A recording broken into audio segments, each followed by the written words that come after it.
Body. I thought I had removed it. Welcome, everybody. Thank you for joining Jan and I. We look forward to bringing you another episode of the Being Unstoppable and Sovereign podcast. This is episode 5. And this is a topic which we are very, it's a spur of the moment, it's a spontaneous topic. It's a topic that we had not planned on discussing or talking about, but it's certainly something that's important in relation to what's going on in the world and what's unfolding in this case. And we both felt that it would be a disservice if we didn't talk about this topic for our audience and our growing audience to really understand this case and how it can be relatable to them, to also to their children as your children are growing and choosing for themselves relationships, and how to be and act and choose a life partner or a temporary partner, but having the ability to communicate effectively, having the ability to know themselves and trust themselves, having the ability to have resilience, and also knowing and understanding what's negotiable and what's not negotiable. And so I'll hand the time over to Jan just to say hi, and then we'll get into the topic. Hi everyone, thanks for joining us today. As always, we never know quite where we're going to end up, but it should be a good ride. Yeah. Literally. Yeah, awesome. It's actually something that has unfolded in the last couple of weeks. I think it may have started in around August. And so what we're going to be talking about and bringing to you in terms of our reactions and also our thoughts and our own personal experiences, and also a little bit about what has happened and what's played out in the media that we know for sure right now as of today. So our date today is the 26th of September 2021. So as of us going live with this recording, it's the 26th, and this case is changing every single day. There's new information coming out, there's new sightings, there's new perspectives, different perspectives of what's happening. So we're just bringing you a snippet of that in relation to what we know at this time. And the topic is something close to both of our hearts in terms of domestic violence and in terms of emotional, sexual, physical, or even psychological abuse. So the topic is about Gabby, Petito, and Brian Laundrie. And as you all probably know or have heard, or even if you haven't heard, you could go onto any social media platform and type in those words and it will come up with a whole lot of information. Gabby Petito is the young woman who went missing after being an influencer on social media. I think she has about 1 million followers in YouTube. And her partner, Brian Laundrie, he has about 300 and something thousand followers on Instagram, both on Instagram as well. And she was a blogger. She was had renovated her van, and they had started this van life journey, and they were traveling, obviously, and she was attempting to make that a full-time business and building her influence and also building her social media platform. So she's this young blonde girl, blue-eyed, very, very next door type girl. You could have seen her in your local street or at the supermarket. Very caring, lovely, kind, smiling, and of course Brian Laundrie, her boyfriend, apparently they've been together since high school, so that's where the story kind of begins. So where do we want to start? Do you have anything to add there, sister? So only just to clarify, this is a case that's unfolding in the States, right? Yes. Yeah. Mm-hmm. And they had been vlogging about their van life journey together and putting out that picture of everything being, I'm assuming, happy and good between them, and this is the great adventure we're on. And now we're looking at a young woman that has sadly been found, and that's, and how that is all, and what's coming to light in terms of her partner's role in that. Yes. So if we get down to the information at hand, she actually, this is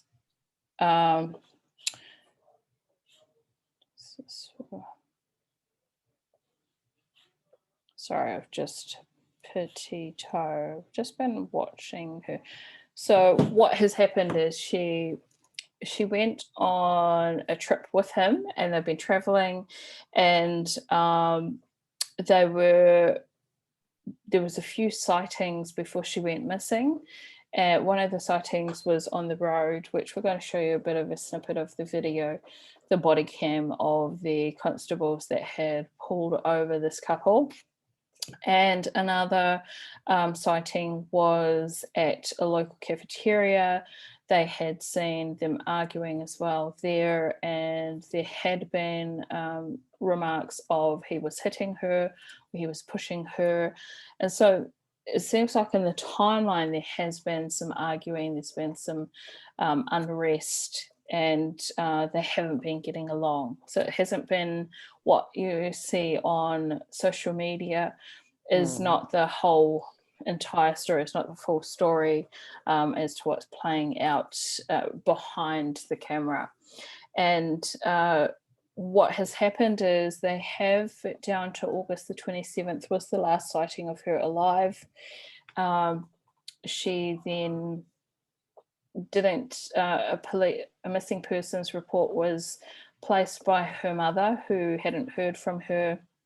And increasingly the communication with her mother had changed. There was less communication, and one last text which she had sent about her grandfather Stan, who she never calls her grandfather Stan. So the comment that was made in the text was, "Can you say hello to Stan?" or something like that. And the mother knew straight away that that wasn't her that was texting and messaging. So she filed a missing persons report. And there's a bit of, I don't know if you've ever filed a missing persons report, but I have had to do that for my nana who had Alzheimer's. She would often just walk out the door, she'd unlock it, walk out the door and go on her merry way. And she did that one time in a storm. And the first place we have to look is obviously the hospital, or go knock on people's doors, the neighbours, and see if they had seen this old lady walking in her pajamas at night, who had gone missing. What we couldn't do was file a missing report straight away until we had done our due diligence, and then we were able to. In the case with Gabby, they also had, because it was in Florida where her father had filed a report, and the mother lives in New York State, I think, and they weren't going to allow her to be placed as a missing person, so the mother had to call from New York and found another avenue. And once she went and became a missing person, the partner, the boyfriend they were traveling together, had driven all the way back to Florida where he was living with his parents, and she had also been staying with his parents without her, but with her van. So that's kind of how everything is sort of played out. And family or relatives, neighbors around the house of the Laundries had seen him and his dad preparing the camper to go camping, and this is after he had returned back with Gabby's van without her, and he had basically got a 3 to 4 day head start before he was a wanted man and before FBI had launched basically a manhunt for him. So that's where we're at. And what we wanted to speak of is just a little bit about the case, because it's really, it highlights a few things that are important when you are looking at either yourself being a part of one of these relationships or have experienced it in the past, your daughter, your son, even your, any type of relative, or even if you're working in a place where you work with people and they come to you and they tell you their problems, like in coaching, in therapy, as a healer, as someone who's a person of influence. When you have the ability to assess this information, then you'll be able to have a bit more of an awareness about what's actually going on and the right questions to ask people, and maybe even just feel and sense into what your client is coming to you for. Because sometimes when I know for a woman, when they seek help, they don't actually say what they're coming to you for. They may not actually, because the partner may be there, or because they're scared, they don't want to have any ramifications when they get home. So they will go around the issue and they will just say, I've got a headache. And it's up to the sensory acuity of the therapist or the practitioner or the person of authority to be able to have an awareness.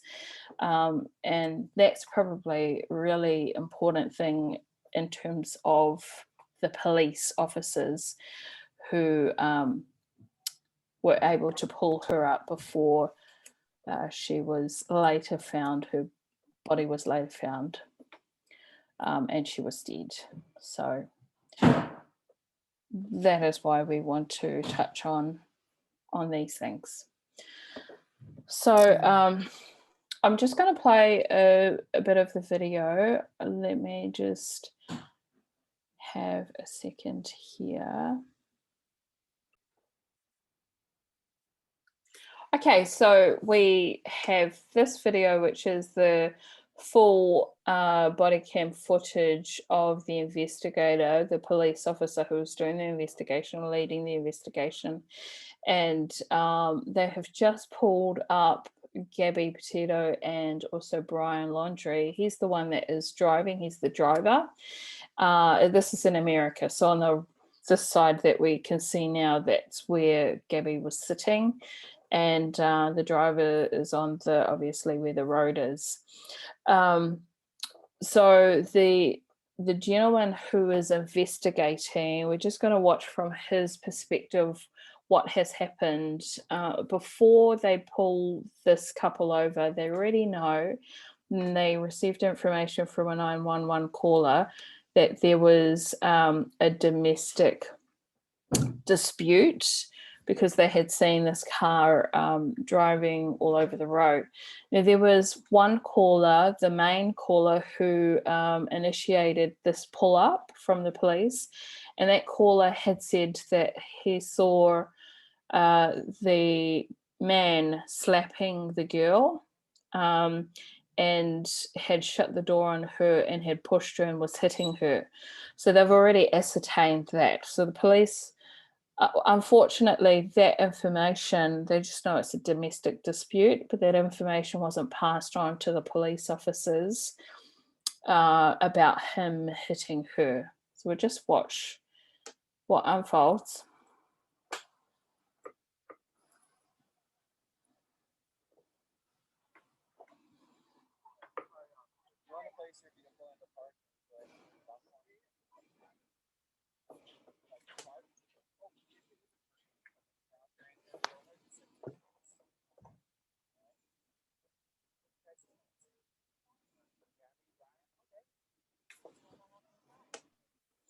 So notice straight away, is there anything that stands out to you with their body language?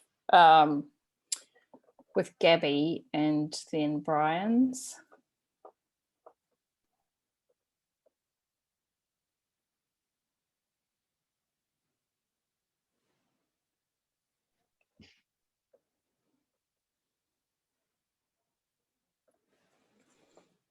Only that they're being quite sort of standoffish. It's not like that.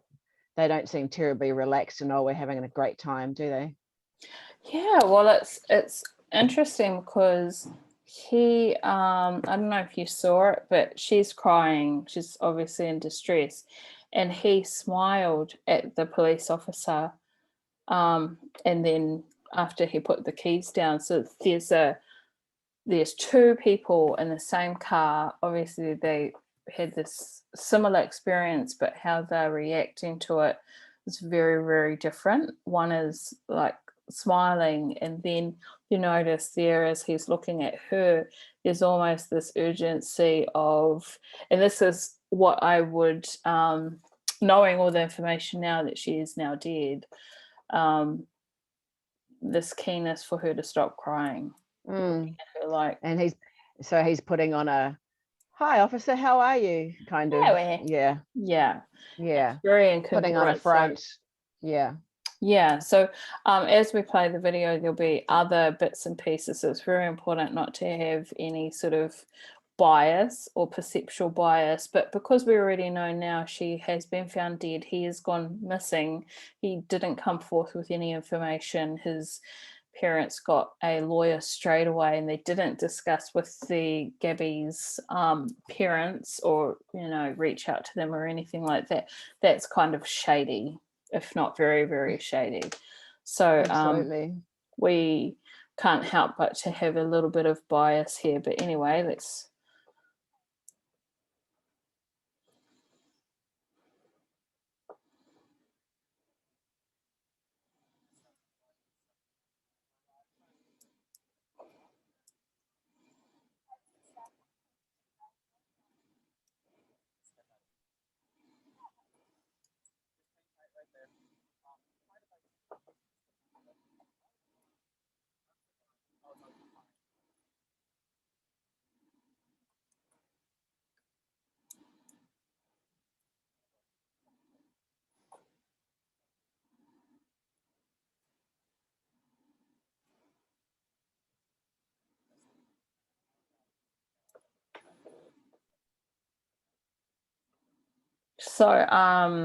So straight away she's apologizing and she's blaming herself. She takes total full responsibility and then blames herself for the fact that the driver, who was Brian, hit the curb and went over the road.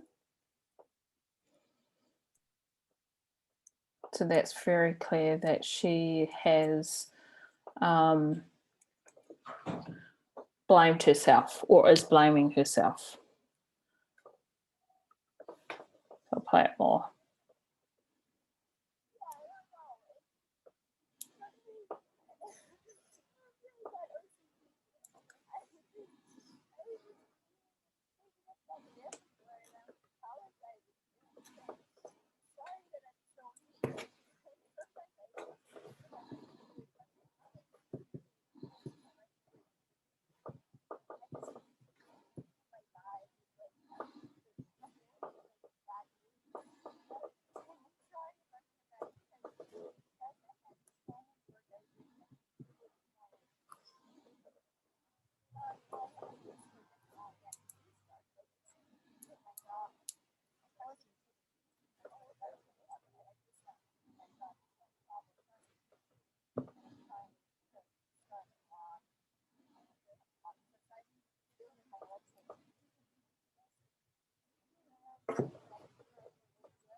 So entering the second police officer that pulls behind. Is there anything, sister, that you'd like to touch on in that excerpt before I play again, especially in relation to what she says?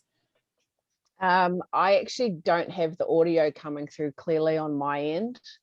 Oh, okay. Just based purely on her body language, and with my security background,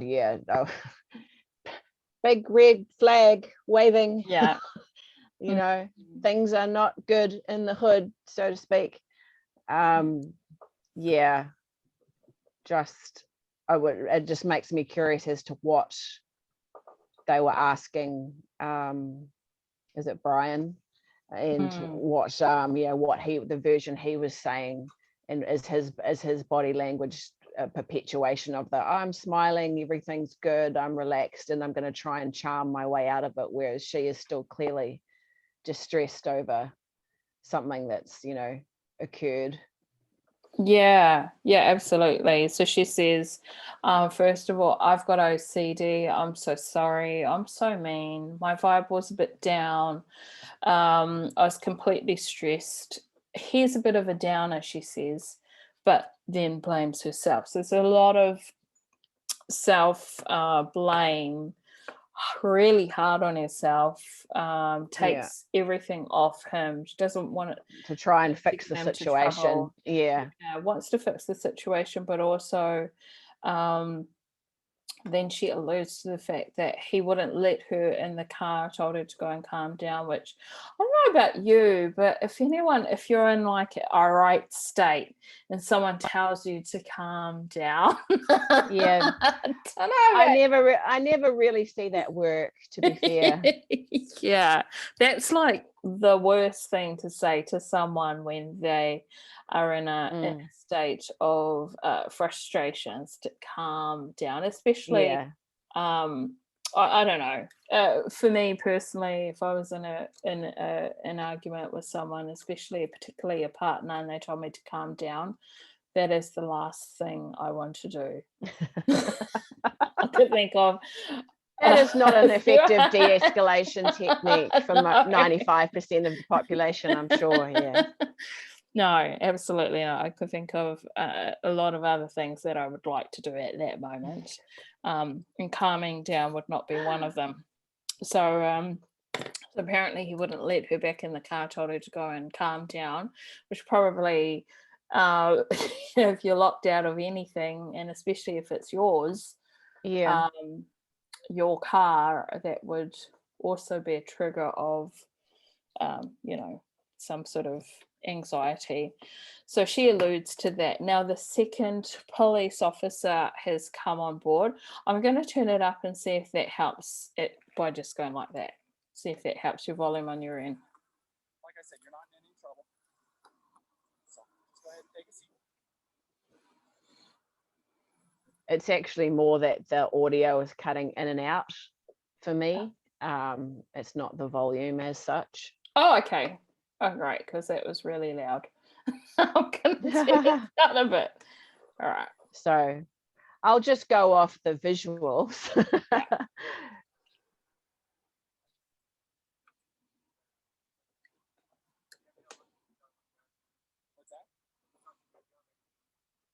So there's two other cops. So there's police car behind this one who's got the body cam, and then there's this guy here who also has a partner with them as well. So there's 1, 2, 3, 4 cops. He's just asking, did you talk to Gabrielle just then? So notice his posture is like leaning forward, and he's like really nervous. He's holding on to his hands, and he's asking because he's seeking information or validation of what she has just told. Yeah. So you want to do me a favor? Let's go ahead and get you to step out of the vehicle. All righty.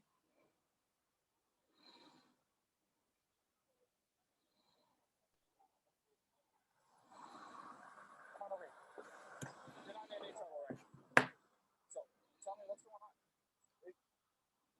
just gets worked up sometimes, and I try and really distance myself from her. So like I lock the car and I walk away from her. But what happened this morning is that she's trying to start up like her own little website blog and everything. So I give her time. And we really had a nice morning and everything, but she just got worked up because we were trying to get going and get her day going. Because we want to go like gardening and stuff like that. Okay. You want to tell me about those scratches on your face? She had a cell phone in her hand. That's why I was pushing her away because she wanted me. I left the keys so I could walk away. I said, let's just take a breather and let's not go anywhere. Let's just go back in there. And then she had her phone trying to that way. I know I shouldn't push, but I was just trying to push her away to go. Let's just take a minute, step back and breathe. And she got me with her phone. Can I see your hand? Oh, you got a mark right here. Oh, that's from a wire. That's from a wire? Yeah. You want to tell me about hitting that curve? Hitting the curve with her grabbing the wheel. So basically, he's blamed her for what's happened, which is kind of similar to her story.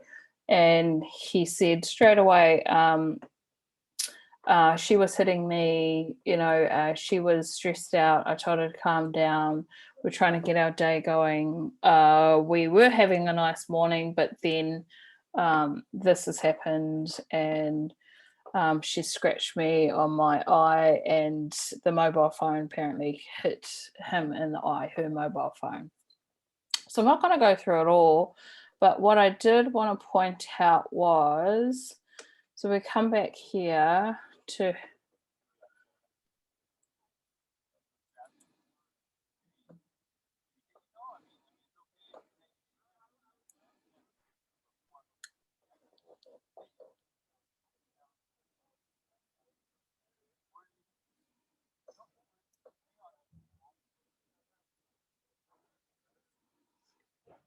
so this is the second officer, and he's asking her, oh, we want to know the truth. Did he actually hit you? Did he do anything to you? We just want to know the truth. And she said, yes, I hit him first. So she's taking responsibility, doesn't want him to get into trouble, and then goes, okay, well, how did he hit you? What did he do? You got to be honest with us. But his approach is very like how he's standing there holding his like whatever. It's an aggressive approach rather than a very aggressive in terms of where she's at in her state. The guy on the left, he's a lot more, I guess complimentary to how she is feeling right now. And this guy's just gone right up into her space, is like commanded tone, very abrupt in his questioning. And she's sort of, see how she's like sitting like she wants to shrink and she wants to get smaller. And so she's just said and indicated that he was squeezing her face. So she has said that he did hit her. A lot of times and this isn't all the time, because sometimes it can be women too, with men. But in this situation, we're just only speaking on this case, and history with, I don't know if you've had, I'm sure you have had, and security guards and all the other things that you've done, seen similar situations like this. The woman will minimize, and they probably won't tell the full truth. And sometimes they even they might make a statement, but they'll retract the statement because they don't want the guy to go to jail or get into trouble. And that's sort of kind of when and or more so they don't want the fallout and repercussions of any of that occurring, so they're trying to make peace and just slide under the radar. Yeah, absolutely. And there is this self-depreciating resolution of self that maybe it's all me. This is what I get when I don't just listen to what he wants, or don't play play the game well. So maybe this is all me, and can really such a dangerous place to be, because then in either a woman or a man, they start to lose confidence in themselves, start to question themselves, and lose faith in themselves. So so I can tell with that. So he's just trying to get more answers with her. And then he makes based on that interaction, this police officer going to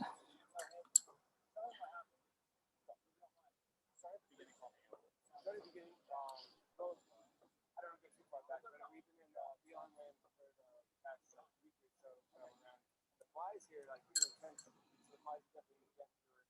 And then my feet are dirty and everything. So I think that our little squabble started because you're hanging out at the coffee shop. And when I got back to the building, and I moved our food around as well as so it gets a little. So he's just said they were hanging out at the coffee shop. Now I do remember someone else saying that they saw them at the coffee shop. That was the last sighting that they had seen of her, apart from yeah, that was the last sighting, and they saw him hitting her and pushing her. And so I don't know if it's this day that happened, or if it was the day after this sighting. But Right. increasingly, there's been more arguing.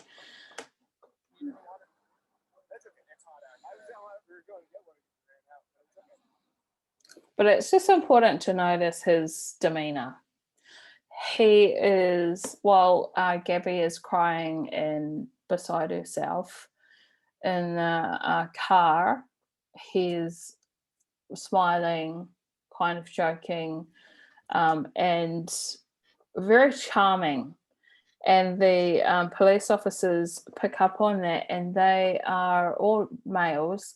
The only female that's present is the one that's with Gabby, standing by her side. Her body cam footage, I don't even know if she has body cam, because they're wearing two different, they're the park rangers, and the other two are the police officers. So I don't even know if they have body cam footage. And she was the one that stayed with Gabby the majority of the time. But this police officer, so just right here, he asks if you're on medication around about this timestamp. So I'm not going to go into all of it. Anyway, basically asks, are you on medication? He goes, no. And then this officer here, this park ranger, asks, is she on any medication? And then Brian says, yeah, oh, she's crazy, but then laughs and jokes it off. And so he's testing the validity of how he is going to fare with these police officers. So he's already attempting to sway them or persuade them into believing him. Doubting her. Yeah. And yeah, planting doubting the her. seeds that she's the one that's lost her cool and attacked him, basically, and that's why he lost control of the vehicle, etc. Yeah, so so we come to about, so this is important, I think. Yeah.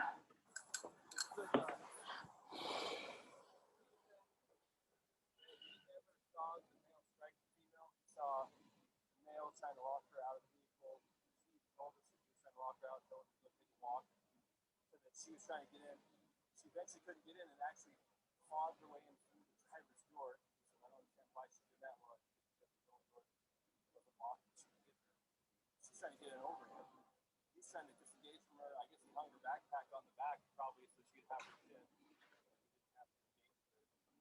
Everything she's saying is the same thing. I haven't heard what he said, but that's what he said. It's also what the witness is saying. I never saw him hit her. I saw him shove her, but I couldn't tell if it was an aggression against her or a defense against her. On her, aggressive. So at this point, unless the guy is screaming that he's going to jail and did something to this girl, it sounds like she's the primary aggressor. So right there, he says, with all the information, they had another witness who saw him pushing her, or she was pushing him. They also said that he had hung her bag outside so she couldn't get in. He was trying to disengage from her because at this point she's, like hysterical and crying. And so he's trying to create distance from her. And so they make the call that this officer makes the call that it sounds like she's the aggressor. Wow. And this is all through just talking to Brian, and they spent more time with Brian than they did with Gabby. And Gabby was the one that was distressed, was crying. The other female officer spent a lot of time with her. I'll just play this little quick snippet here.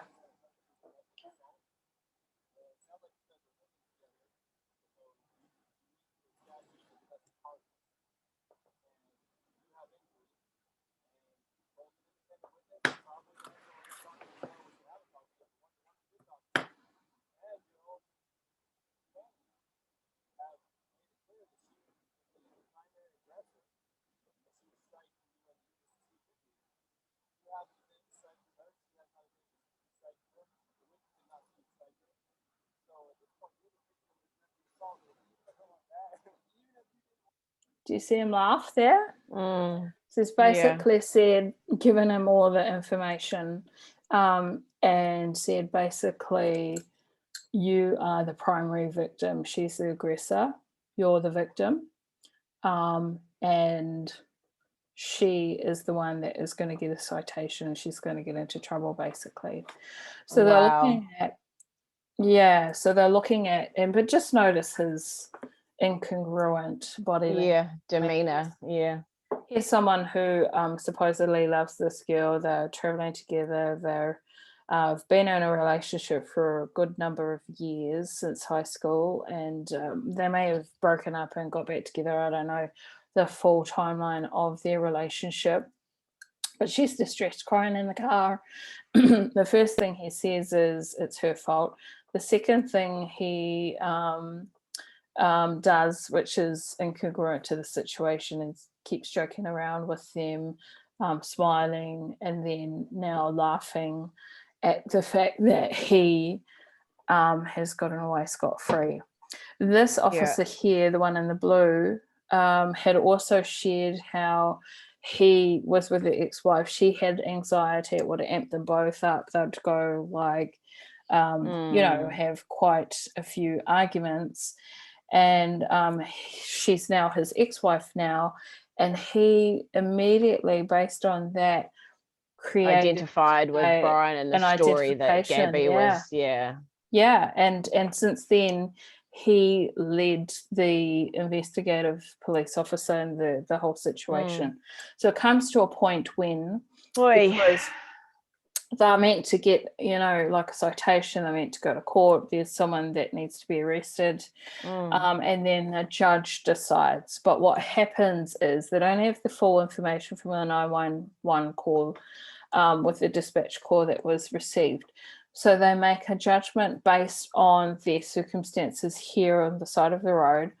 And this cop in front, the one that we're looking at now on the right, he suggests to the investigator cop that, seeing as she's the aggressor, wouldn't it be better to, they go back and ask her, did you actually intend to harm him, to cause any bodily harm, or to, hurt him when you were hitting him? She said no. And so based on that, they said, well, she wasn't intending to hurt him, so therefore it's not really a crime. So therefore you could let her go and, give a warning. And so that's what ends up happening. And this is the sad thing about the whole scenario is, one, these police officers didn't have enough training with and or knowledge of abusive relationships, domestic violence. And even if they did, they didn't ask her the right questions, and they utilized their own, especially this one here, their own experiences as a basis of, I don't know, some sort of pity for him or understanding with him, and put themselves in that position and situation, not knowing what was going to unfold. The other issue that comes up in this is that he's given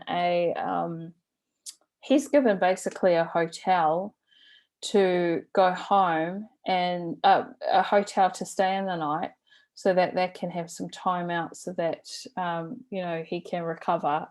And she's given the keys to the car, and she has to go and find her own way, go and find somewhere to have a shower. And this is in the middle of Timbuktu, middle of nowhere. And she doesn't even drive. He usually drives the van. So she asks at the end. And so in some way she is being punished for something that we later find out was actually the opposite. She was the victim in that situation. He was actually hitting her. And it's just a sad case of cascading events that lead to this whole scenario that's played out on social media. And it's just so sad to see. So she ends up having to take the car. She asks, where will I have to pick him up tomorrow? Will it be too far? Because I actually don't. She's crying. I actually don't drive. I don't, usually drive the van. And they just said, oh, you'll be fine. Just go, just relax, just find somewhere. Won't be too far away. And so they keep them separate. She goes off on the van while he gets authorization to have, basically a hot meal, hot shower, and a hotel room for the night. And they take him to that hotel room and don't actually show her the courtesy of going, okay, you're a young woman in a van that you don't normally drive, and you have to go and take care of yourself. Yeah.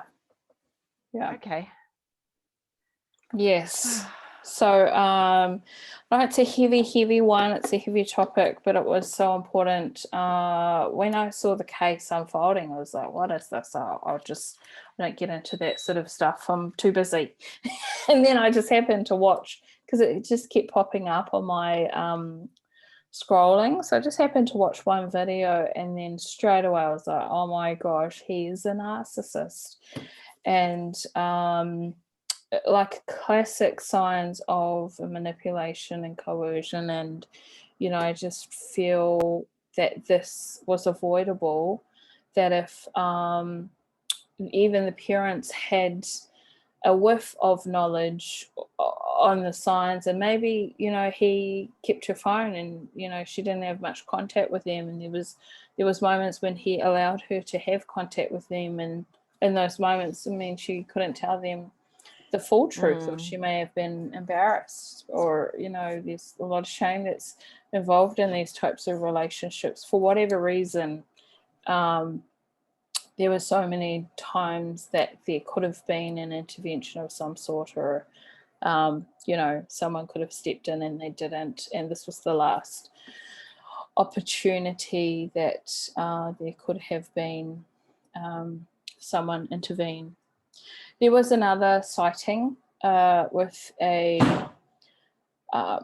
family who are also they live the van life. They actually have got a big bus, and they checked their dash cam footage because they had seen that she had gone missing, and they were searching that area, and they had driven past that area. And when they went to see their dash cam footage, they saw her van parked up on the side of the road when they were driving past. And what looked like, I don't have the video, but what it looked like was the van door was open at the back. And then as they drove past, the van door shut. There's another conspiracy that if you look at the footage out in the field, there looks like there's someone holding up their hands and beating something. Either way, it's really, really sad. Yeah. So a few things that we wanted to go through in terms of if you were ever in a situation where you had this presented to you, it could be a McDonald's, could be in Woolies, and you just see something play out in the car park. In any situation, there, just even asking, walking past someone and asking if they're okay. Can be the difference between just buying her time or him time to get to safety, because what it does is it initiates to the person who is the abuser or the manipulator that there are people watching, that because no one wants to get caught doing a crime, and especially in narcissists, they never want to be caught because they don't want to be held to account and to be made to be responsible. And so, or to look like the bad guy. to even look like that they could ever possibly have any flaw whatsoever. So just having someone ask the right question at the right time can be the difference between saving someone's life. So on the, just wrote this down, my little bit of note that I had. One of the presenting issues was that police officer, the investigator, he had written in his statement, I observed some small scratches on Brian's right arm. When I asked him about them, he supposed they must have happened when Gabrielle was trying to get his attention about me being the police officer being behind them with my lights on. This, however, was not consistent with Gabrielle's statement, further suggesting her confused and emotional state. I'll repeat that again. Further suggesting her confused and emotional state. So one of the big signs is obviously in a moment of distress or fight, flight, or even freeze mobilization, you would look like Gabby Petito when you're in that situation. You would be upset, your heart rate's gone up, your frontal lobe is not thinking and operating in a way which is normal. You will have loss of memory because your system is overwhelmed. There's a whole myriad of things that could be happening in the physical body that does not look wonderful to the people who are looking from the outside in.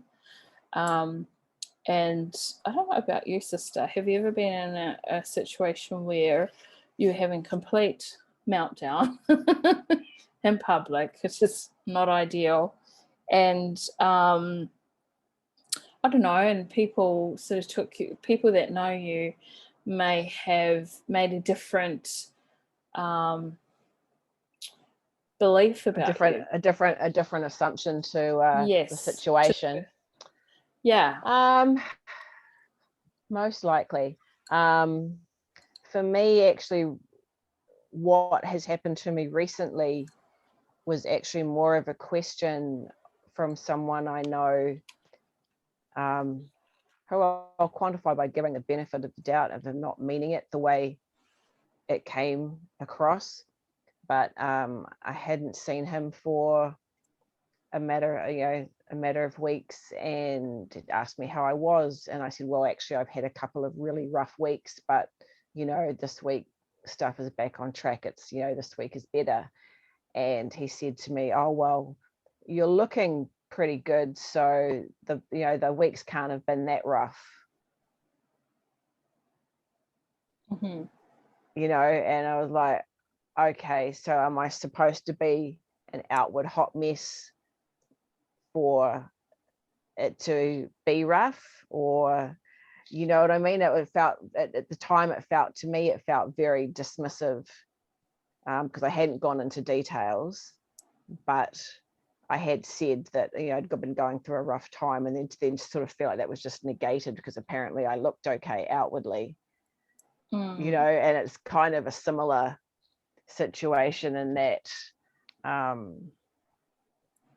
I've also found that a lot of people just don't want to get involved. They don't want to go over and say, are you okay? Is there anything I can do for you? Do you need help? You know, I think there's a lot of conditioning about, especially where couples are concerned, that that's not our business. You know, we stay out of other people's business and other people's relationships.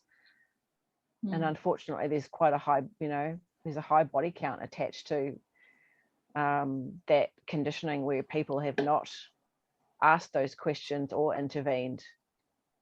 Yeah, You know? absolutely. And or regret not doing that, hopefully. Sometimes you just never know what happens in the situation. You don't hear, not every case is blasted all over social media and on the news. It's often the ones that don't go noticed. There is also I mean, like, you know, when you actually look like an absolute hot mess, and the people that know, like, and trust you, they change their perception of you because they think you've gone completely, absolutely balmy crazy. Right. Yeah, that. Yeah, I mean, I guess I've probably had that with some close to me, especially when I was struggling in the early years of being a solo parent and just being just at my limits in terms of trying to hold down a job, trying to pay all the bills, trying to be a parent, do all things, and just like not having that emotional buffer or that emotional resilience because you were just so goddamn tired and stressed and all the rest of it. And having a couple people say to me, oh, you're always grumpy, or you're always tired, or you're always whatever, but never thinking to ask, are you okay? Can I help you in some way? But then thinking, oh, what's your problem, rather than what is the problem, or is there a problem? Even that change of how you ask, that question, taking it away from, is it you? Sort of that sort of mindset, I guess, around, oh, well, what are you doing that's making you like this, as opposed to, is there something happening that, you might need some assistance with? Yeah, absolutely. A lot of judgment, a lot of criticism, especially in the healing space when you're supposed to be the supposed guru. You need to know your stuff and embody what you know. And I mean, there's a certain standard that everyone should be perfect or have it all together. And it's also perceived that way when, in this space, in the marketplace of healing, people show all the good and they don't necessarily show the breakdowns and the lows, only after they've been through it, not necessarily while they're going through that. So I've definitely experienced a fall from grace a couple of times, and they've both been in these types of relationships, and it's actually quite soul destroying, or it feels that way, but then it becomes a real rebirthing of and reclamation of who I am and what I actually want in the space of coaching. I would have to say my Gabby Petito moment, I absolutely knew that this was not for me. I knew it in every fiber of my being. I needed to get out. I needed to get back to my family. I needed to set up a way in which I was going to move all my stuff, just hunker down at my parents until I got back on my feet. I knew that. But my coachy healing side was like, oh no, but you can save the planet. You're an empath. You're a healer. And I do my cross-eyed. I don't do it very well. This is how I do it. But I those moments when I bypassed and abandoned myself and my actual knowing due to a title or an identity that I had because of these beliefs about these labels, which I don't like. I don't like labels. I now find it quite hilarious that I allowed myself to get caught up in a narrative about a special higher power that I believed I had based on my gifts and my talents, when all I just needed to do was say F you and get effed and then F off. That's all I needed to do. That's actually way more empowering and beautiful than pretending to be someone that I wanted, to be. Because I have an issue with that for me in my journey, that I was allowing myself to almost be a martyr for a perception of this person that I just was not. So I looked even more crazy because I was literally losing my goddamn mind. The process, yeah. So I mean, so much tied up in that too. But yeah, absolutely. I think there is a big misconception that if you're in the work and whatever that is, that means you have all the answers and everything's perfect in your world. It's like they're kind of forgetting that we're still human too. Yeah. Not so much. It's all the quite the opposite. yeah. There's always ish going on. It's just the depth that varies, and it's what tools we have and lessons we've learnt as to how well we can then navigate that. But I don't believe anyone's life is truly perfect, or then they're not really having the human existence anymore, are they? Yeah, absolutely. So it was I think that's what sort of kind of got me attracted to this whole story, because Gabby Petito's, her influence was vast. I think she had 1 million followers and she was building a wonderful profile. I don't know if it's 1 million after all this is blown up. She was doing, I think, better than Brian. And then there were suggestions that, one, he didn't support her. Two, he didn't think she was going to do well. So it's a bit of a downer in that. And she had given up her life to go and start this journey. And obviously they were going to do it together in some frame or format. But her videos and her posts are very beautiful and very people are enamored by her, because she just had this beautiful angelic spirit, and it was just very inspiring, what she shared. And this is the face of domestic violence. This is the real face of domestic violence in social media, and also narcissistic abuse. I believe that trauma is really narcissistic abuse at play, and it just depends on which part of that coin you are on as to how much you are impacted emotionally, physically, mentally, spiritually, psychologically, financially. And so yes, so I wanted to touch on that, and also the contradiction with her and then him. There was also something about the police officers. I feel like he kind of imposed his own story. I've said that before, I'll say it again. I think if he wasn't in the picture, the second police officer, because he was just running around getting all the stories, and he had just made up his mind already, because he probably had the same scenario play out in his life.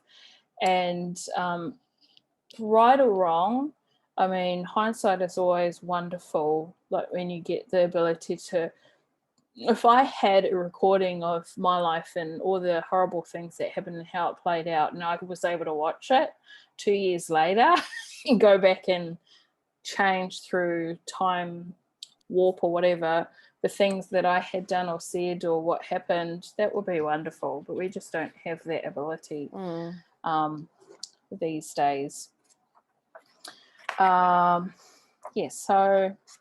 there is those things. Now we wanted to get into and share some of the signs of what is there anything else you want to share, sister, in regards to Gabby and Brian in the case? Oh, look, I guess, and I'm not defending the officer, but I can totally see how, as you say, he'd sort of gone, he was, ticking the boxes and had formed an opinion based on the answers he was getting, but wasn't, sort of looking in a particularly wide view.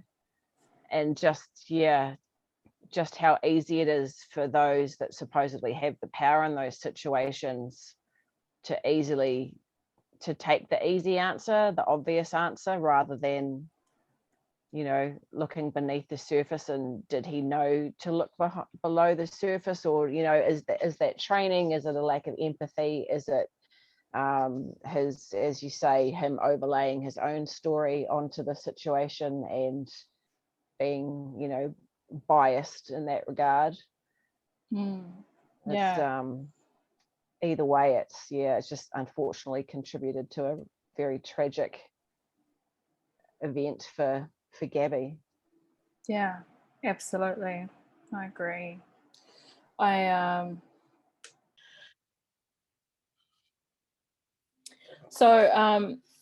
So that's really important. What we wanted to highlight with this whole case is that from the outside looking in, you couldn't really judge a book by its cover. You'd have to take lots of bits of information over extended period of time. And it doesn't have to be too long. It could be a day, a week, a month, and make a decision. And what I mean by that is when we look at this case with Gabby and with Brian, we take all of this information, her social media profile, his him going missing, bringing the van back and she not being there, him being picked up. There's lots of other sightings. He was picked up by while he was hitchhiking, and he had told a couple of those people that picked him up that he left his girlfriend back at the camping site. And all these other stories are coming through from TikTok. So there's just a lot of little bits of things that with just one piece of information, it may not look like anything. But when we take all of those things over a space of time, and then now finding the body of Gabby, it amounts to a lot. And so we just really want to encourage you to look at things with a grain of salt, yes.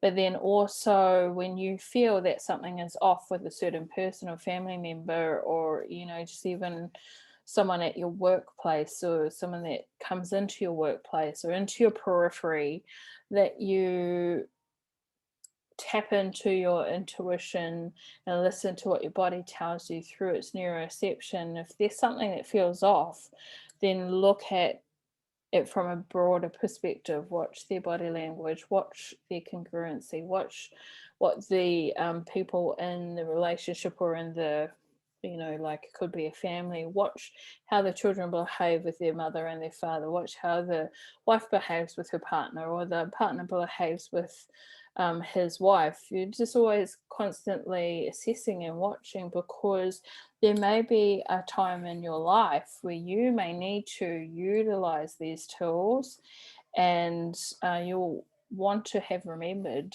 either this podcast or future podcasts or any other information that you find on social media and YouTube.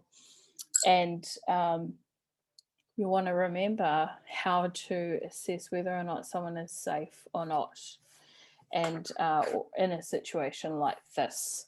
So the best thing to do is just ask, are you okay? Do you want help? Do you want assistance? There has been sightings of people who have been walking in the same vicinity. Young girls are starting to share these stories on TikTok, and they've been men have tried to grab them, or tried to follow them in the car, and then people have intervened. So that's really amazing that a lot of people are doing that now. But one situation, there was a lady who she was being followed, and a worker intervened and asked her, "Hey, are you okay?" And she was like, "No, I'm not okay. I don't know this person. They keep following me." And so that person intervened. And that's because they saw that, or they just noticed something was not right. They didn't know what it is. They couldn't put their mind, like, they couldn't really narrow it down to one thing, but they just asked the question. And through asking, it can open up a doorway of communication that those people, if they're in that situation, may not have had an opportunity to discuss before.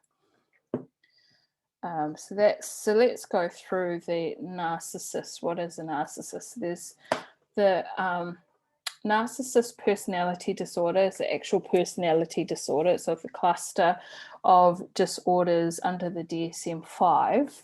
So there's 9 clinical signs that we're not talking about narcissistic traits. Everyone has one of these traits in some form or other. In fact, toddlers and teenagers, they would be high on some of these clinical signs if you were to assess your own children. But that's based on their development.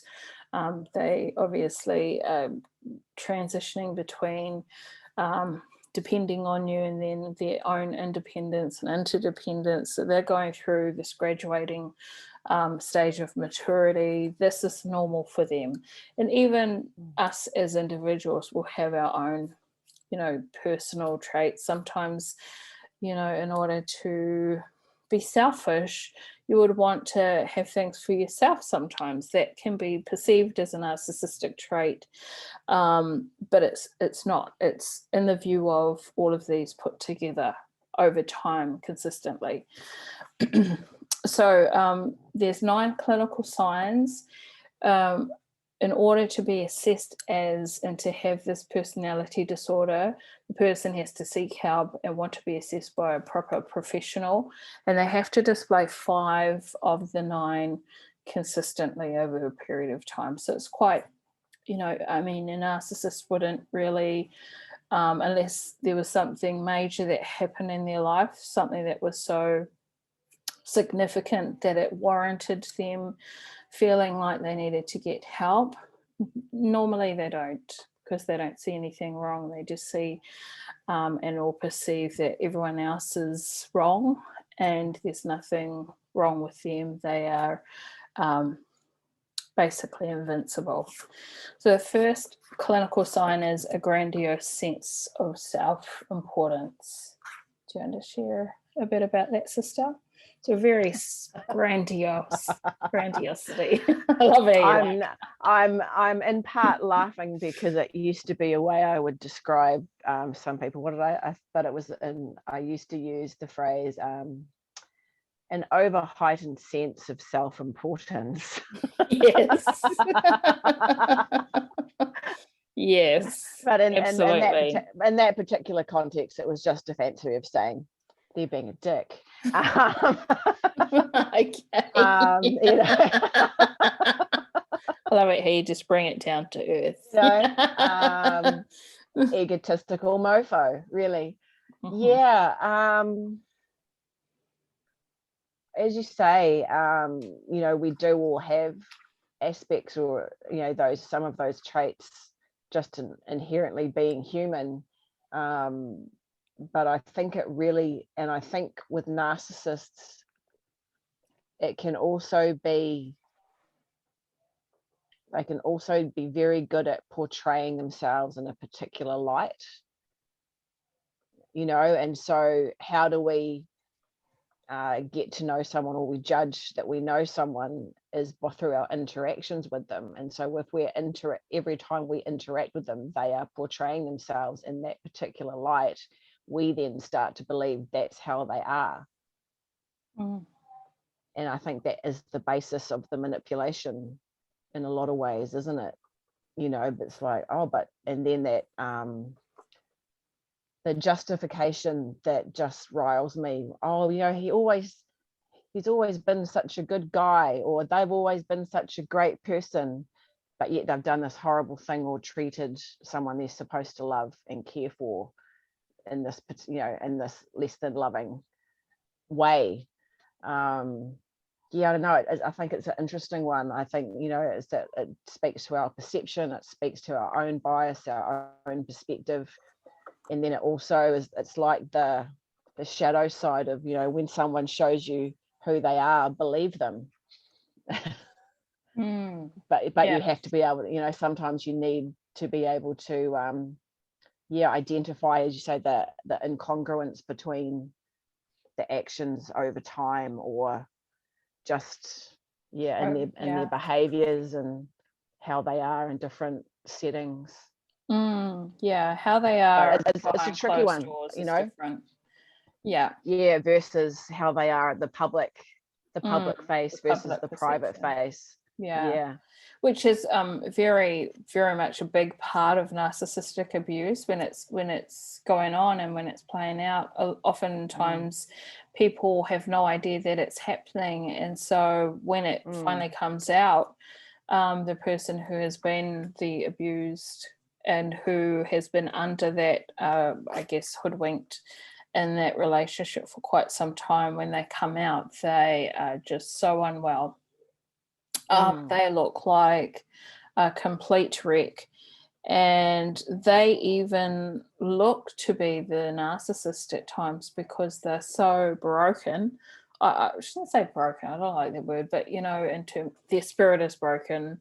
They're not broken, they're traumatized, but they're just so different to who they were before that relationship started, that it's hard to gauge, who was the true narcissist, which is really sad to see. So grandiose sense of self-importance, so more important than everyone else in the room at all times and all things and in all places. And they don't like, I guess a polarity of that is when someone else is more important or perceived to be more significant with all the people around, that can be a threat to their ego, and they can initiate a rivalry, or even not like that person, or a secret hatred for that person, because they are questioning or challenging their perceived self-importance. And they don't like that. They don't like that at all. The do not question me. Number 2 is preoccupation with fantasies of unlimited potential success, power, money, fame, business, beauty, or ideal love. So they can get so caught up in the fantasy of it, future faking or future pacing a relationship, talking about what's going to happen, we're going to buy a house, we're going to get married, all of that sort of stuff. But there's what and it could be the buy-in into being in a relationship like this with a narcissist, because they're so charming. They come across like they're so well put together, because that's the perception of their projection. But then when in the relationship, how you would know, there's something not right, is all these promises don't come to fruition. Right. Okay, so when is this going to be taking place? And it just never does. Or they have such a high like love bombing, they have such a high expectation of love and of their partner or their future partner, and ideal love, that they will make you believe that you're the one, like you are the soulmate, the twin flame, you are the everything that they've always wanted and they never could find. You could be in your 40s thinking, wow, where has this person come from? Like, I'm so lucky, I've finally found, after all the duds, I now found my stud. But really it's their preoccupation with their fantasy world, that they're creating, and all they're looking for is players in their own game. I was going to say, and they want someone to fulfill that role. Yes. Yeah. And they will put you on a pedestal until one day you fall off that pedestal. Yes. The third one is a belief that they are special and unique, and that there's nothing that they can do that is wrong. They can only be understood by other special and unique, significant people. Right. So they're more special and unique than anyone else. Yeah. And only the other special and unique people in high places in social society or status, an institution, they could understand. Yes. Right. Yeah. Okay. That's number 3. Number 4, a need for excessive admiration. This can be very, very draining, because it's not just I guess in a relationship with a person who's not a narcissist, there's ebbs and flows. There's this organic flow of your daily routine and how your relationship takes form. But with a narcissist, it's all the time. You have to be on point all the time, and they will even see their own children or your children as competition. If the time and energy and love and affection that they usually get from you has been diverted to those children or to the business, they will see that as what's the word I'm looking for? Competition. And therefore a failing on the partner's part for not meeting their needs and expectations. Yes. And so how that plays out is, especially if their partner is getting more attention, admiration, support, love, likes, social media followers, that is questioning their own authority within themselves, and also it creates a distance or disconnect in the relationship, because they're not getting the same amount of likes and followers, and that can create and often is the case of many arguments. And jealousy and control, why did that? All those men, why are they liking your post? What, are you cheating on me? Lots of projections. Resentment, frustration, anger, jealousy, making up scenarios, envy. Yeah, huge. Number 5, sense of entitlement. Just because they're special and unique. Yes, entitled. And I just relate back to this, where he drove, so obviously he must have done something to hurt her, and then he drove her van back to his parents' place and left her, and then spent some of her money on a credit card. Like, who does that? Sense of entitlement gone wrong. Number 6, interpersonally exploitive behavior. Have you ever experienced this or witnessed this? I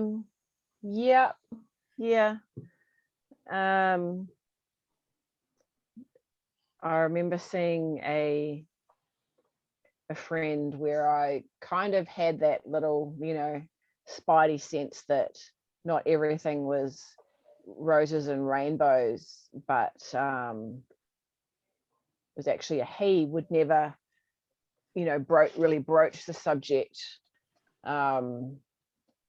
because she was actually very good at manipulating and portraying that, oh, he's so, he does this and he does that and he treats me so badly, and it was actually her that was physically and verbally abusing him generally when she was drunk, or had a bit too much to drink, or generally was when the behavior would come out. And, I guess also being my friend being the man that was on the receiving end, and that was already pushing some people's buttons because they couldn't quite, reconcile to the fact that it does happen, to both genders, or however one wishes to identify. It's and just seeing, the instigator, if you like, exploiting circumstances and stories for her benefit to make him look like he was mistreating her, until eventually it came to light that it was the other way around, and he had been trying to basically people please and meet her expectations and fulfill her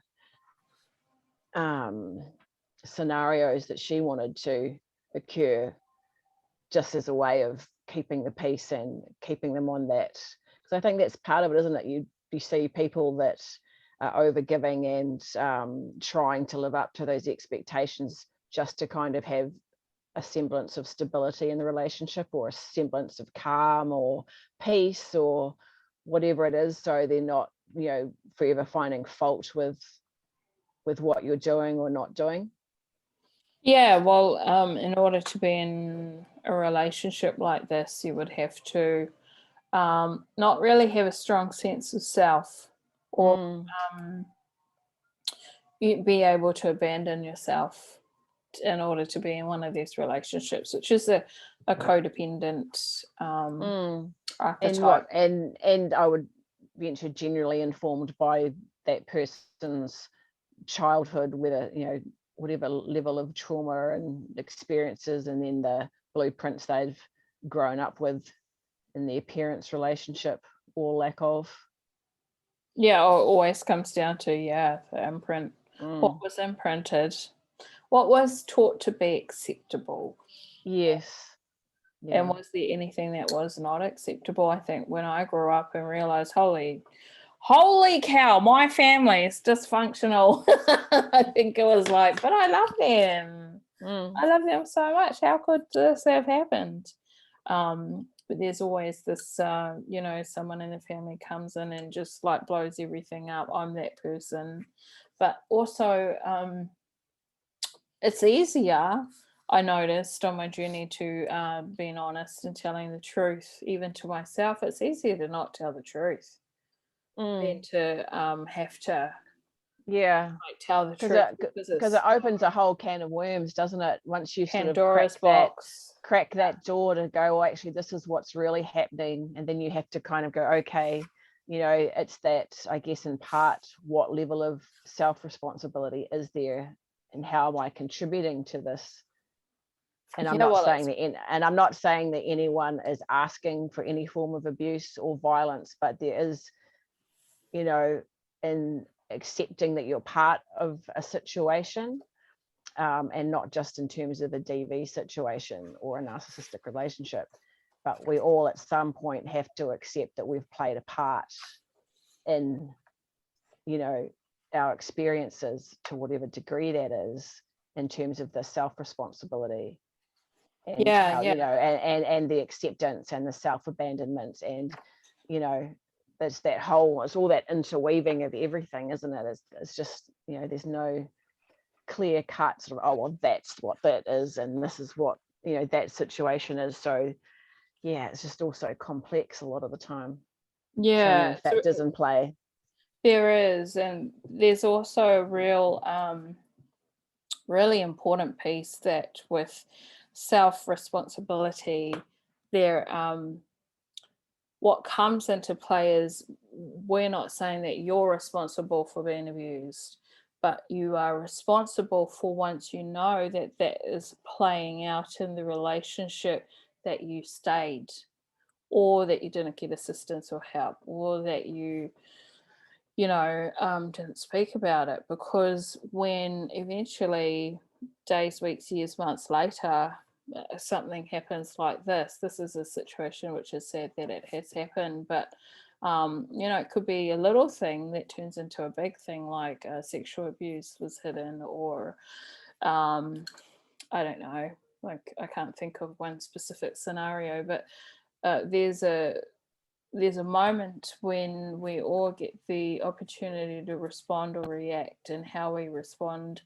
and react to what's happening is really important. Because I found, like, on my journey, sister, that's why I share this, when I was going through my deep dark, it was horrible, shadow work, I took on responsibility for what was happening with him too, the other person, as well as mine. And then it played out in this awful way in which I become suicidal. I was crying for 3 months, almost 4 months, every single day. And it's dangerous.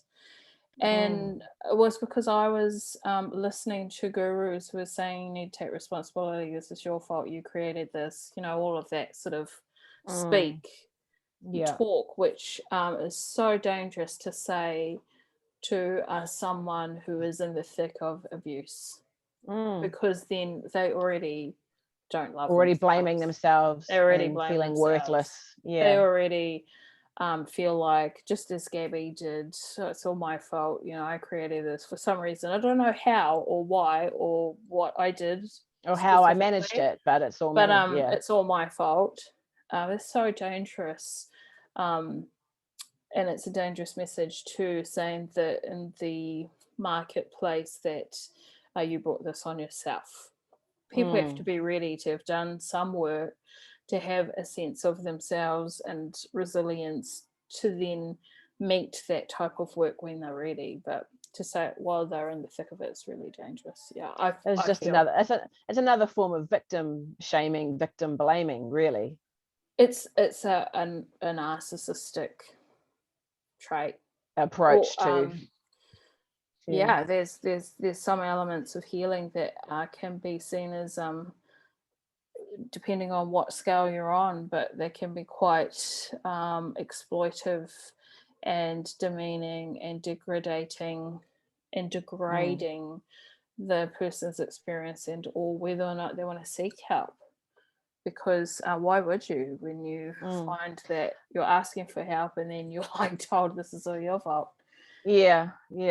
I mean, it's kind of it's not in that same degree, but I did go to counselling when not long after my son's father passed, because I'd also lost another close friend only a couple of weeks beforehand, and I think it was about session 2 or 3 with the counsellor, who would greet me in the reception, hi, how are you? And I said, I think one day I either said I'm good or I'm fine, or so. I think I generally tried to avoid the word fine because of the perception of using I'm fine. And she was, instead of going, oh, okay, that's good, or giving me a sort of supportive answer or even a neutral one, she actually responded with, oh, well, I guess I have to believe you. What kind of fuck was that?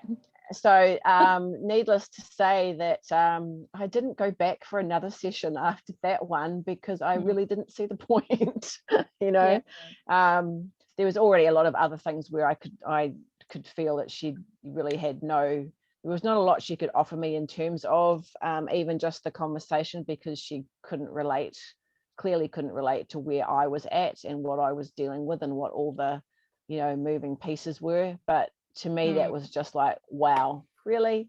That's how you try and establish a rapport at the very start of, a session, by questioning what I'm saying. I was like, okay. All right, this is over. Yeah. You're fired. Yeah. Yeah. Pretty much. Yeah. That's huge, because you want to feel like safe. And I just want to speak, we're going off a tangent here, but when you are in one of these relationships coming out, or you've experienced trauma, you probably never feel safe in your nervous system anyway. And so you've got hyper awareness, hypersensitive. I believe this might pee people off.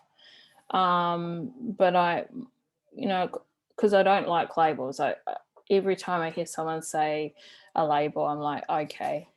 it just gives me a doorway into where they're at. And I use labels sometimes to explain things because it's just easier, because then people know what I'm talking about. Otherwise they would, my students will be like, what's she doing? What is she on?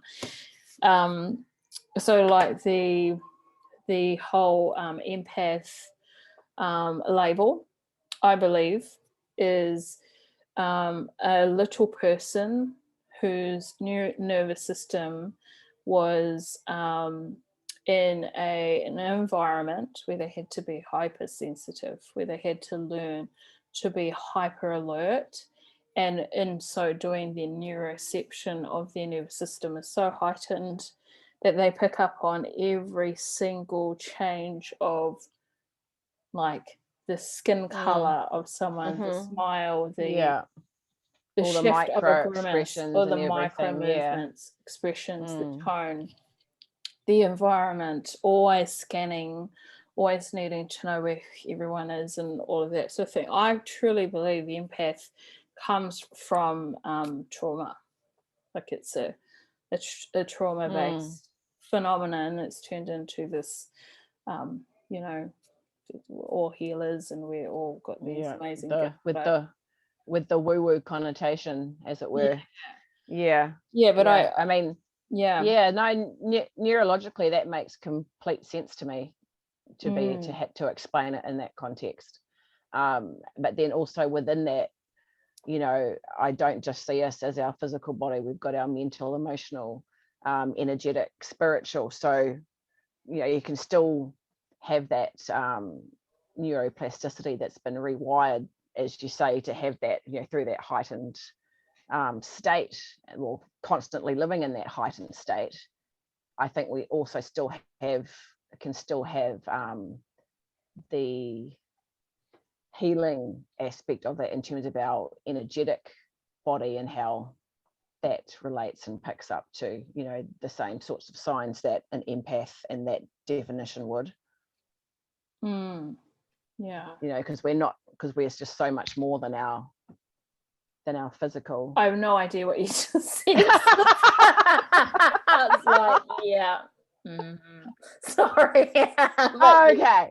When you said the energetics, so I mean, so on the one hand, yes, I can see how that could totally be a gift, or you can develop from a young age, living in that hypersensitive, hyper heightened state, and being and getting so very good at picking up at the change of the person's expressions, or the tone of their voice, the environment, and learning, is this, and am I going to be in danger? Do I need to, find a corner or get out of here?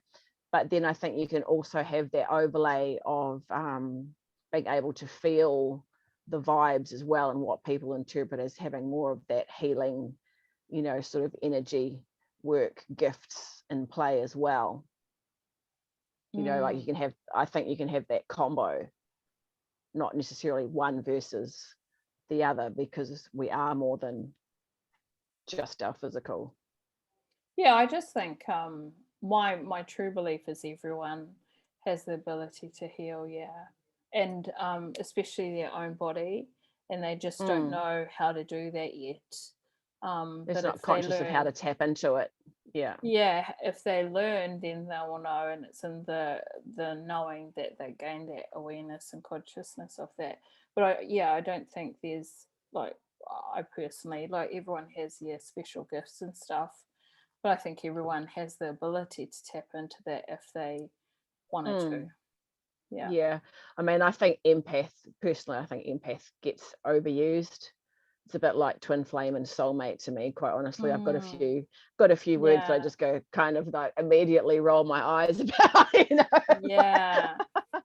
It's just I think sometimes it may be just a phenomenon, a fad, a trend, but also separation, this new thing that's coming into our world, division. Someone said to me back, like, years ago, that Satan will always want to divide and conquer. So he'll always want to divide the people to conquer the mass. And as we just see everything playing out in the world and in Melbourne and in Sydney and with the protests and all of that sort of stuff. I know I'm going off track, but this real division, are you vaccinated, aren't you? All of that sort of stuff. The human, we can overcome anything if we just unite. And if we just remember that love is the truth, everything else is an illusion, and tap into the without the physical or the other dimensions that you spoke of, definitely is you can do that at the drop of a hat, with a click of a finger. It's a beautiful. I remember when we were talking, and I was like in my mind, in my own experience, and then you just touched my hands, and then I went, oh, that's right. I'm multi-dimensional queen. with your Reiki. So I was like, this was like massaging my brain. Was like, so cool. But yeah, we definitely can at any time we choose to just utilize that source that we always have within us.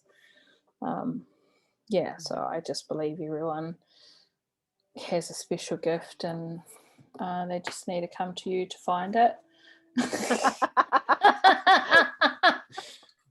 You'll come to me and I'll send them to you. Just go to Jan, Sure, why not? Yeah. All right. So number 7, lack of empathy, which we saw in the tape with Brian. That's a big one. Out of all of the things, I think that is a huge red flag, when there's no empathy, when there's someone who's clearly crying, upset, distraught, and the other person standing there cracking jokes with everyone. Like, the red flag. And not even asking about how the person is that they're supposedly loving in a relationship with. In this particular case, as the footage shows, it's like, if my partner was over, somewhere else crying or yelling or obviously emotionally, upset, I wouldn't be standing there cracking jokes trying to, say, oh yeah, they're a bit nuts today, or having a bad day or whatever. It's like, I'd be wanting to know how the hell they are and what are you doing and what are they over there, and there was just no concern for her at all. Yeah, there was actually a video I saw of a body language expert, and he said a real man, not this guy, but a real man would have just gone over there, just given her a hug, seeing if she was okay, and wouldn't have blamed her, like on the onset. It was like, it's her fault, blah blah blah blah blah. They would just say, yep, and there wouldn't be an issue. Yeah, we were having an argument, we just had a bad day. I did some things, I said some things, so did she. Is she okay? His response was, oh, did she talk to you? Did she tell you what happened? And then, it was so I can get so he could get his story straight. So just yeah. So that's a huge one. And number 8 is envy of others, or a belief that others are envious of them. And number 9 is a demonstration of arrogant and haughty behaviors or attitudes. And haughty means, because it's like, what's haughty? Arrogantly superior and disdainful of others. So it's like this deep sense of they really just think they really just think they're superior in every way, don't they? And they're my peasants. Bow down before me. I've never been I'd make a terrible peasant. I'm too lippy. Let's just put that out there. Not going to happen. Not very good at being obedient either. It's good. So of those 9, to be diagnosed as an NPD or narcissistic personality disorder, you'd have to have 5 of those traits consistently over a space of time. And yeah, it's amazing what you would not create or experience in a relationship like that, with a person like that. So it's not amazing, it's actually the complete opposite. But I think in hindsight, for me, it taught me a lot about myself, that's for sure. Yeah. Do you think though too, like a lot of things, because you hear quite a bit, it wasn't like in the beginning he was this charming, wonderful person that, showered me with compliments, gifts, whatever, and then they sort of see sometimes it can be incremental changes in the behavior, and other times it's literally just that, public personality versus private personality. And I think, a lot of people just don't know how to cope with that change in behavior. And I think then you have things come into play like, oh well, maybe he's just having he or she's just having a rough time, and it's not who they, it's not really who they are, and I've just got to hang in there. And I think the most, if I was to say anything about it, it would be the rapid speed in which the relationship starts would be very fast. The I love yous would start in like weeks, not months or years. Bless you. Yeah, it's very fast. It's all of a sudden there's full commitment right off the get-go. The sex is like out of this world that you've ever experienced, because it would have to be if I'm entitled and I'm superior. And you would want to sort of state your claim in your territory and make sure that that person knows that you are the man or the woman at pleasuring.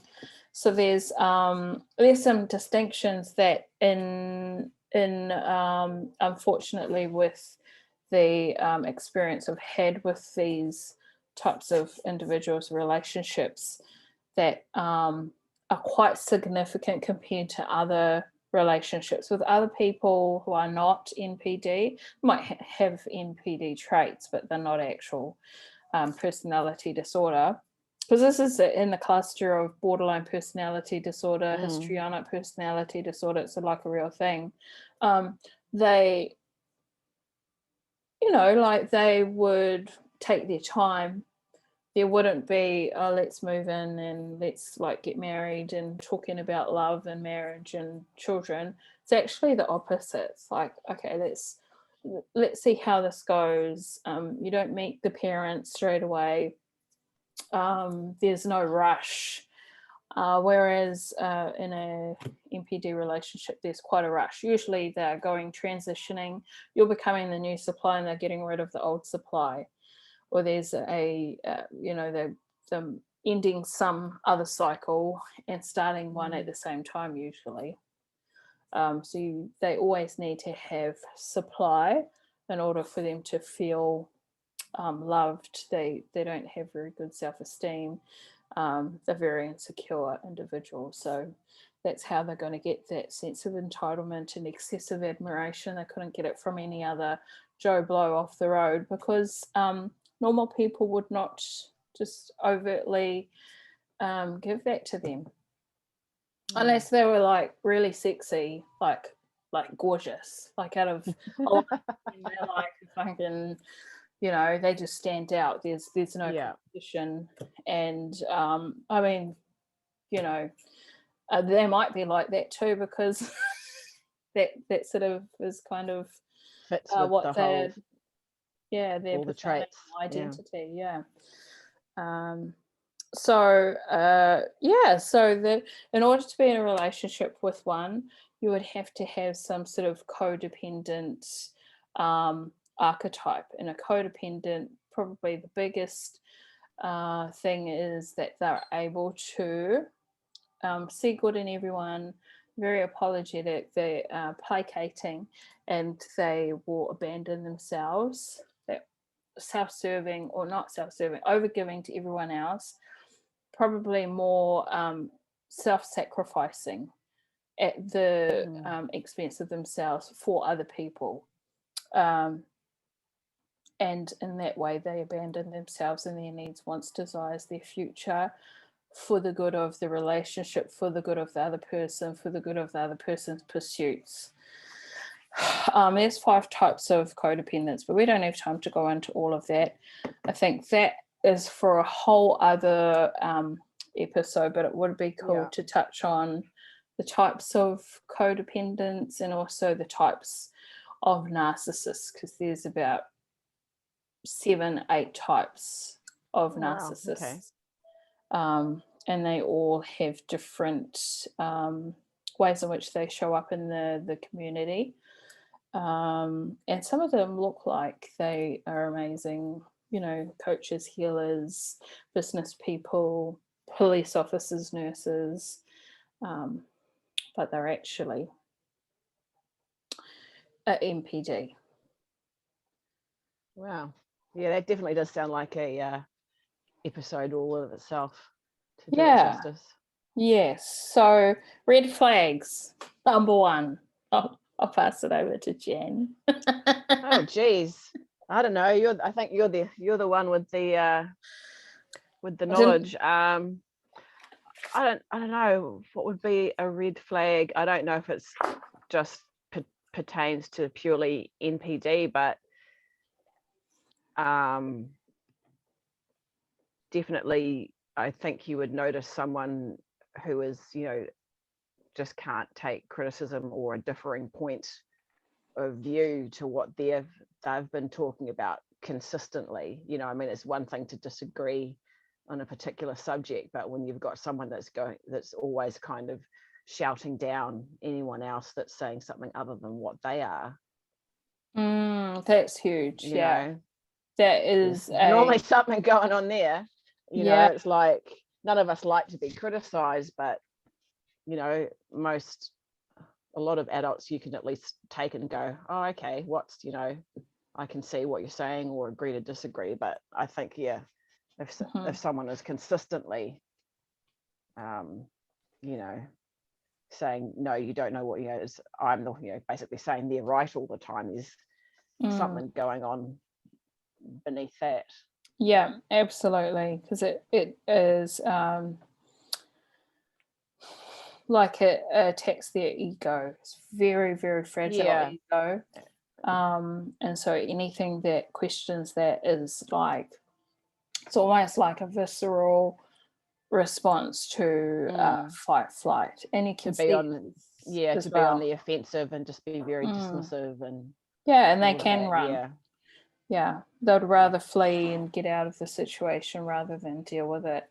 And it's up to you to make it right. Yeah, absolutely. Number 2 would be, so this is red flags for you to help and assist you if you're either looking to be in a relationship, are in a relationship, or know someone who is. These are the red flags. The second one would be when they can't apologize and they don't take responsibility. So when they can't apologize for something they clearly have done, you've got to look at your relationship vision if you're in a relationship with a person like this and see, have you got the same goals and dreams? Because often probably it's different. They may not be, they're just there because you're providing them with energy.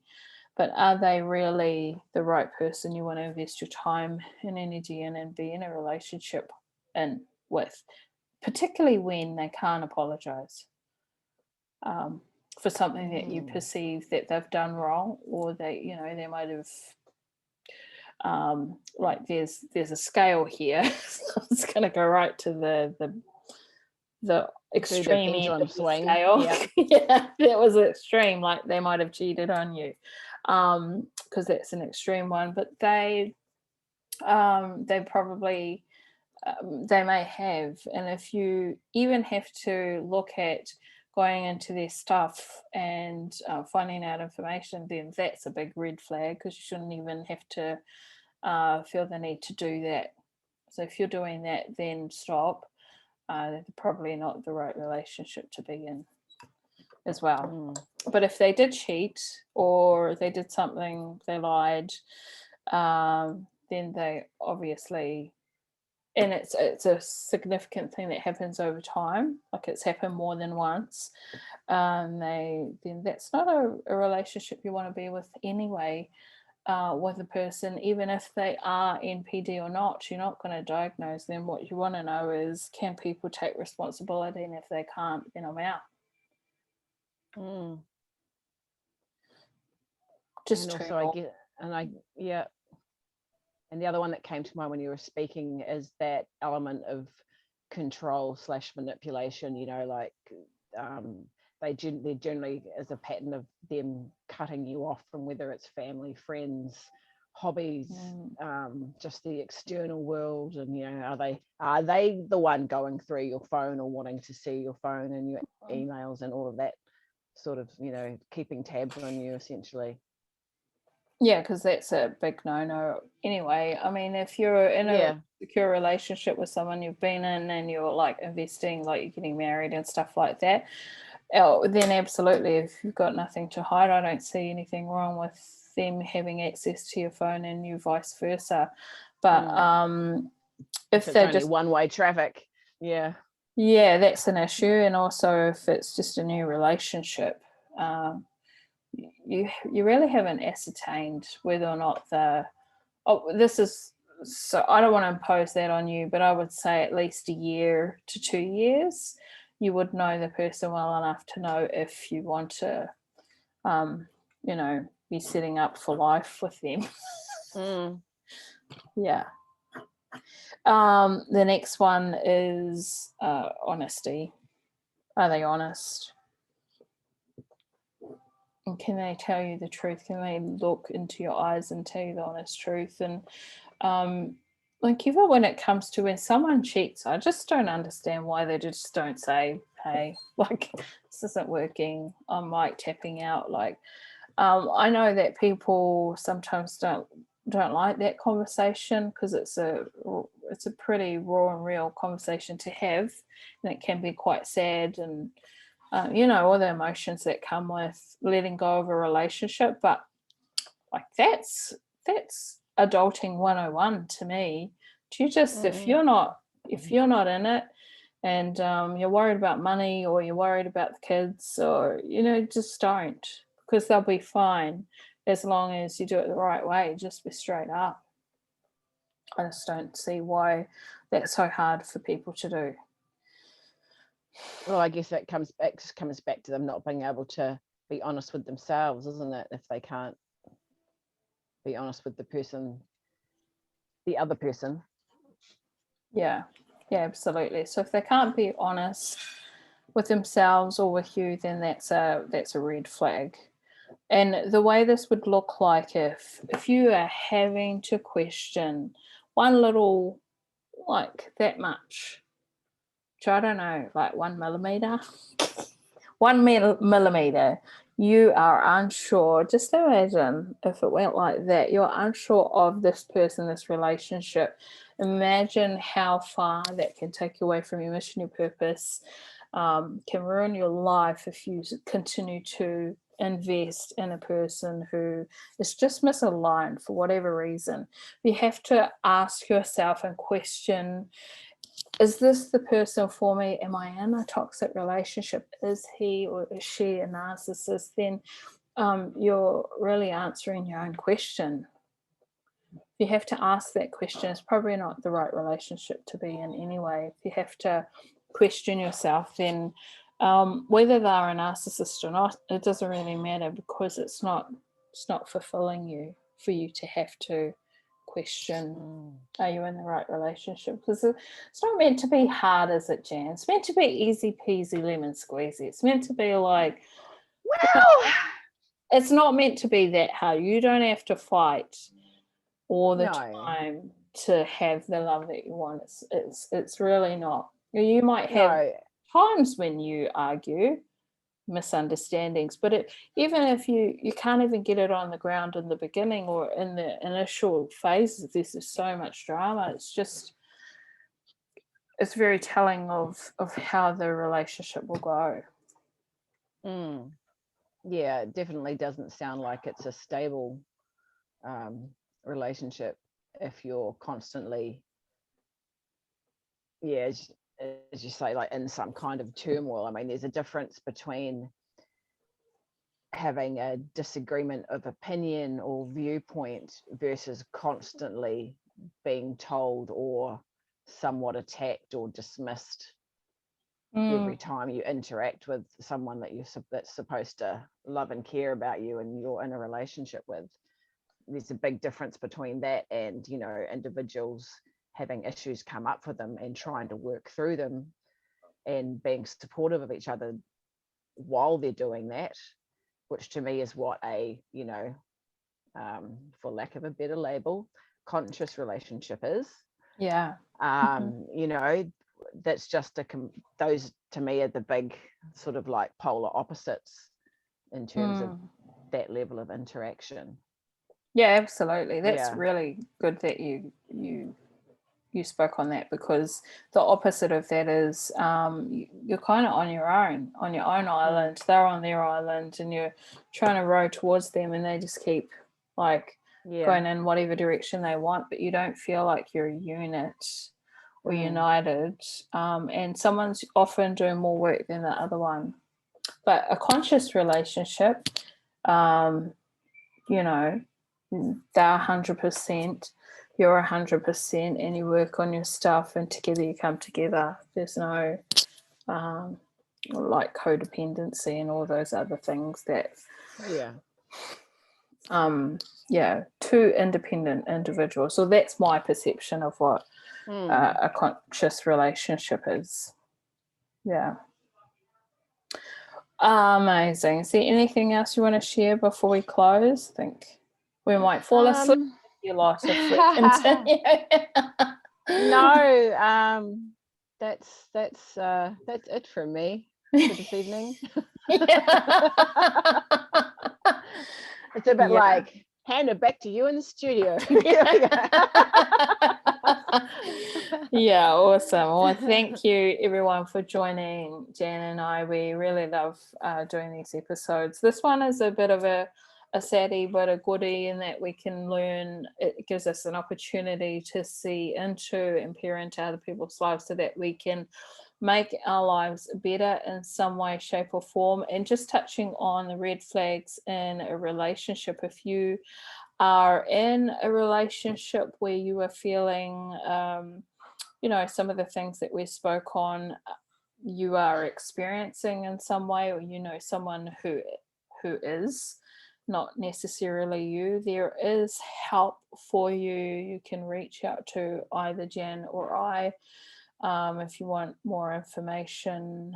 There is Lifeline if you are feeling, because sometimes the impact of the misaligned relationship can lead you to believing or feeling anxious, depressed, CPTSD or PTSD, and it can lead to helplessness, hopelessness, which is part of the 5 stages of grief, where you may feel suicidal.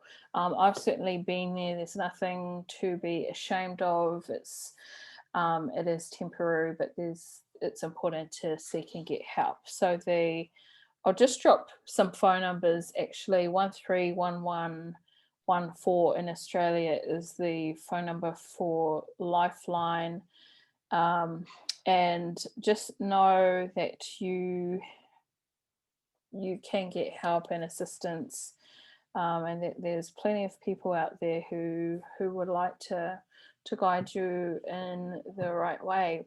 It does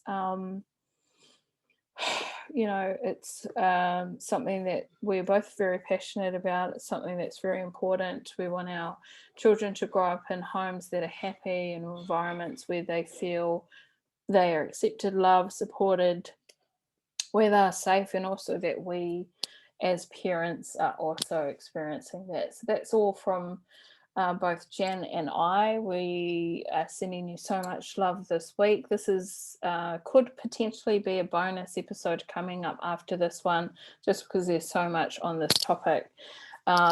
Feel free to ask any questions, any comments, either private directed to us or at the bottom of wherever you see this recording, and we'll be happy to answer any of your concerns, questions, and connect with you. That is it from myself, Jocelyn Affinadansky. And thank you for listening to us, and see you next time from Jan Williams. Awesome. Take care, everybody. Love yourself enough to put yourself first. Ka kite, unstoppable and sovereign. Bye, everybody.